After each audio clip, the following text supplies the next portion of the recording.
I gotta say that I take a very keen interest in nature. So, I love to learn about the different species of like plants and animals, and yes, birds. I think they're truly fascinating creatures, and they come in all different kinds of shapes and sizes.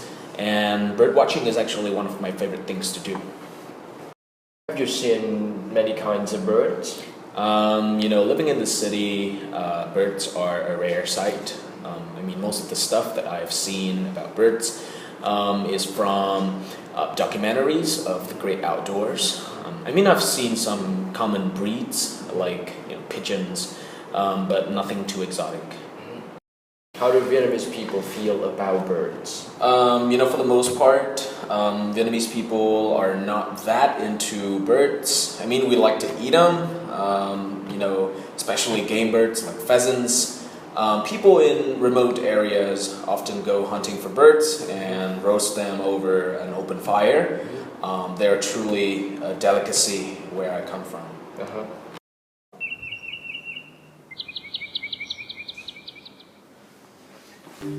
Pro tip: đối với cả những cái topic mà khó như là birds, các bạn không có từ nào về birds before đúng không? Các bạn đánh sang những cái topic mà nó liên quan hoặc là to hơn. Giả sử birds các bạn có thể đánh về nature before là những từ vựng như là species and breed, exotic. Hoặc các bạn có thể đánh về food. Food thì nhiều từ phô lắm đúng không? Ví dụ delicacy, recipes, right? Lip smacking. Vậy thì đối với cả những cái topic mà rất là lạ, các bạn hãy đánh sang các cái topic mà quen thuộc hơn hoặc là nó to hơn cái topic đó.